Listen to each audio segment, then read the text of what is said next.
High profile seat Raipur, hot seat Chhattisgarh की। और यहाँ पर हमने देखा कि कितनी कोशिश की गई जनता को साधने के लिए। रायपुर में प्रचार प्रसार का दौर हमने देखा, यहाँ के मुद्दे आपके माध्यम से जनता तक हमने पहुंचाए हैं। और आज यहाँ पर देखना होगा कि बृजमोहन अग्रवाल और विकास उपाध्याय के बीच जो मुकाबला रहा, काफी रोमांचक दिलचस्प मुकाबला वहां पर रहा है। आज निर्णायक दिन की घड़ी है, आज नतीजे आने वाले हैं और ये जो सभी पूरा प्रोसेस हुआ है चुनाव का, आज इसका परिणाम आज आने वाला है। शशिकांत।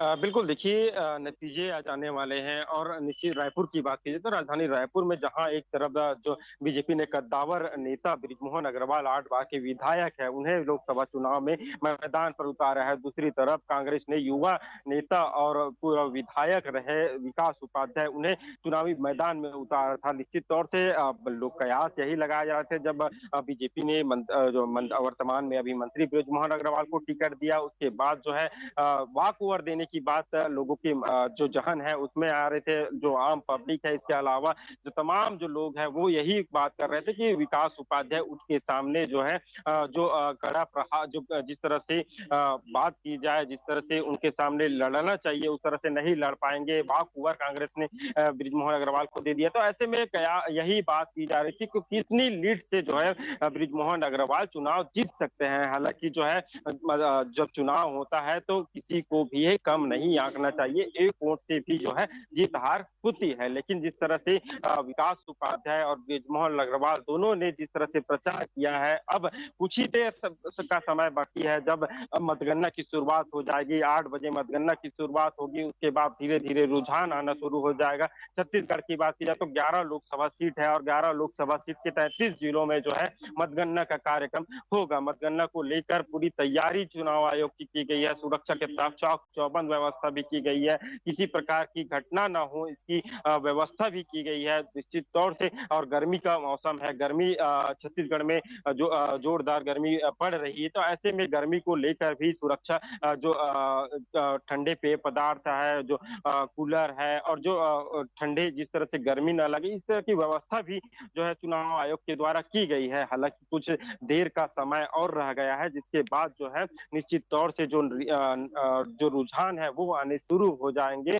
छत्तीसगढ़ में जिस तरह से 11 लोकसभा सीट है, बीजेपी की बात की जाए तो केंद्रीय नेताओं ने यहाँ पूरी ताकत झोंक दी थी। प्रधानमंत्री नरेंद्र मोदी, इसके अलावा गृह मंत्री अमित शाह, राजनाथ सिंह, प्रधानमंत्री नरेंद्र मोदी ने तो यहाँ राजधानी रायपुर में एक रात भी जो है गुजारा। तो निश्चित तौर से बीजेपी ने अपनी पूरी ताकत झोंकी। दूसरी तरफ कांग्रेस की बात की जाए तो कांग्रेस के नेताओं ने भी जोर आजमाइश पूरी प्रचार प्रसार में लगाया था। हालांकि अब लोगों को ज्यादा इंतजार करने की जरूरत नहीं है, कुछ ही देर का समय रह गया है जब मतगणना शुरू हो जाएगा और लोगों को धीरे धीरे रुझान आने भी शुरू हो जाएंगे। जी, एग्जिट पोल को लेकर एक सवाल है। एग्जिट पोल के आंकड़े जब सामने आए थे तो जो विपक्षी दल है तिलमिलाए हुए नजर आए थे और इस पर उन्होंने भरोसा नहीं जताया था। कहा था कि जो एग्जिट पोल सामने आए हैं इस पर भरोसा हम नहीं जताते हैं। और उन्होंने जो अपने कार्यकर्ता हैं उन्हें यही कहा था कि आप नज़र बनाए रखिएगा, अपनी सक्रियता बढ़ाए रखिएगा, क्योंकि आज देखिए अब कुछ ही वक्त में काउंटिंग शुरू होने जा रही है। तो जो पोलिंग एजेंट्स हैं, जो दलों के प्रतिनिधि हैं, उनकी वहाँ पर क्या कुछ तैयारियाँ हैं, कब तक उनकी हलचल वहाँ पर देखने को मिलेगी स्ट्रॉन्ग रूम्स की, अगर रायपुर की बात करें? बिल्कुल मुस्कान, देखिए जब एग्जिट पोल आया, एग्जिट पोल आने के बाद जो है कांग्रेस की तुरंत प्रतिक्रिया आई। कल खुद प्रदेश अध्यक्ष दीपक बैज ने एक बड़ी प्रेस कॉन्फ्रेंस की। प्रेस कॉन्फ्रेंस में उन्होंने साफ तौर पर कहा कि जो एग्जिट पोल आए हैं वो भ्रामक है। निश्चित तौर से जिस तरह से प्रधानमंत्री नरेंद्र मोदी ने इस एग्जिट पोल को उन्होंने साफ आरोप लगाया है कि उनके नेतृत्व में जो एग्जिट पोल है वो जारी हुआ है तो यह भ्रामक है। वो उनका साफ तौर पर कहना है कि जो इंडिया गठबंधन है वो उनकी सरकार बनने वाली है। लगभग 290 से 300 की सीट जो है आने वाली है इंडिया गठबंधन की। तो इंडिया जिस तरह से वो एग्जिट पोल को भ्रामक बताया है और उन्होंने यहाँ तक भी कहा कि ईवीएम पर भी तो उन्होंने सवाल उठाया है।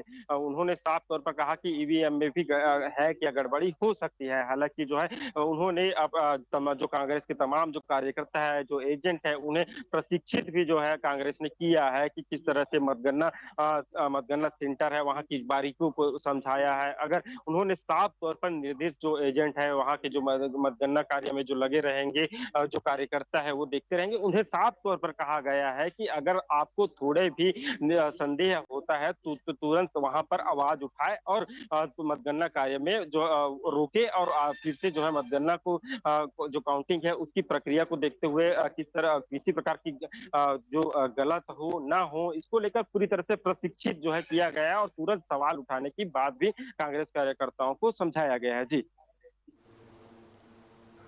ठीक है शशिकांत, फिलहाल मध्य प्रदेश का हम रुख कर लेते हैं। रवि साहू वहां से हमारे साथ बने हुए हैं। रवि, मध्य प्रदेश की लड़ाई भी काफी रोमांचक रही है। फिलहाल कांग्रेस के पास बस एक सीट है। छिंदवाड़ा के लिए हमने देखा कि कितना दमखम वहां पर लगा दिया गया।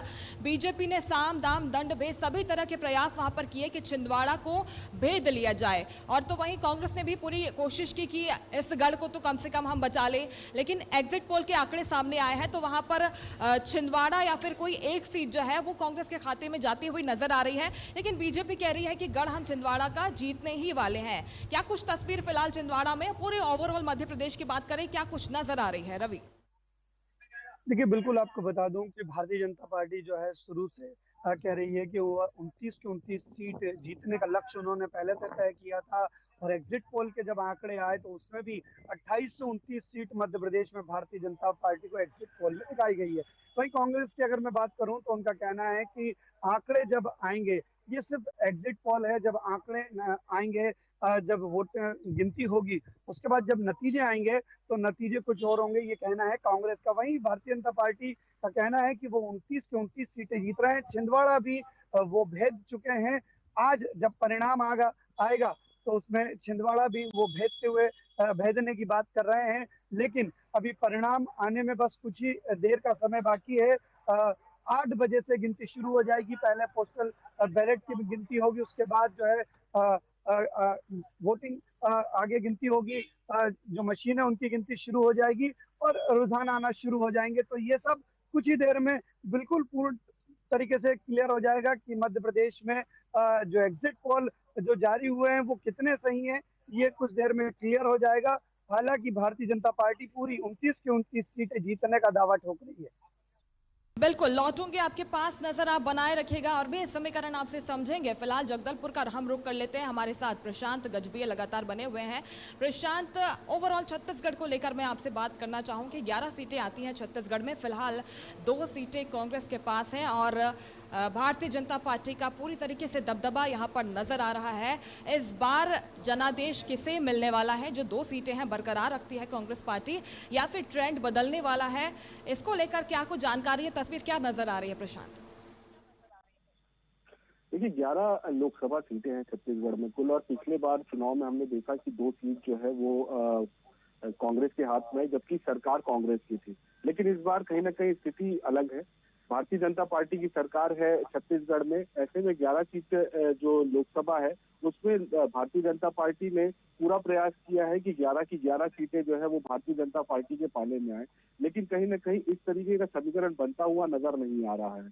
इस तरीके से अगर बस्तर लोकसभा की बात करें, कांकेर लोकसभा की बात करें, जो शुरुआती चरणों में जहाँ पे मतदान हुए हैं, ऐसी जगहों पर कहीं न कहीं ये देखने को मिला है कि भारतीय जनता पार्टी से कुछ लोग नाराज थे। स्थिति बनती नजर आ रही थी। कांग्रेस के जो प्रत्याशी हैं उनके पक्ष में माहौल बनता हुआ नजर आ रहा था, क्योंकि सबसे अहम बात जो ये थी कि भारतीय जनता पार्टी के जो दोनों प्रत्याशी है उनकी जो लोकप्रियता है वो लोकसभा के हिसाब से नहीं थी, विधानसभा के हिसाब से एक बार बिल्कुल कहा जा सकता है कि उनकी लोकप्रियता थी, लेकिन लोकसभा के हिसाब से नहीं थी। इसलिए कहीं न कहीं जो कांग्रेस के प्रत्याशी है उनका दबदबा जो है शुरुआती मतदान में देखने को मिला है। उसके बाद हाई प्रोफाइल सीट जो राजनांदगांव थी, राजनांदगांव के बाद बिलासपुर और जो चरणदास महंत की पत्नी का चुनाव लड़ना, उसके बाद पूर्व मंत्री का चुनाव लड़ना, कहीं ना कहीं इस बार समीकरण बदलता हुआ नजर जरूर आएगा। जो 3 से 4 सीट कांग्रेस के पाले में जाते हुए नजर आएगी, इस तरीके की बात जो है वो राजनीतिक विशेषज्ञों का कहना है। और कहीं ना कहीं जो 14 और 19 में जो परिणाम आए थे उनसे थोड़ा सा परिणाम परिवर्तित हो सकता है, परिणाम बदल सकता है। लेकिन एग्जिट पोल जो है वो 11 में से 11 सीट जो है वो भारतीय जनता पार्टी के पाले में जाते हुए दिखा रही है। लेकिन एग्जिट पोल की अगर बात करें तो 2023 विधानसभा में भी एग्जिट पोल में कांग्रेस की सरकार बनती हुई नजर आ रही थी। लेकिन जब मतगणना हुई और परिणाम जब आए तो भारतीय जनता पार्टी की सरकार बनी और कांग्रेस हार चुकी थी। तो एग्जिट पोल कितना सच है और किस तरीके से एग्जिट पोल को देखा जाता है, ये तो कह पाना थोड़ा सा मुश्किल होगा, लेकिन कुछ देर में जब रुझान आने शुरू हो जाएंगे, लगभग 12 से 1 बजे तक ये भी स्पष्ट हो जाएगा कि सरकार कौन बना रहा है, किसके पास कितनी सीटें हैं। लेकिन फिलहाल छत्तीसगढ़ की अगर बात तो 2014 और 19 से स्थिति थोड़ी सी अलग होती हुई नजर आ रही है। कुल आप बने रहिएगा, नजर बनाए रखिएगा। लौटूंगी आपके पास। देखिए 2024 का ये रन है, दंगल 2024।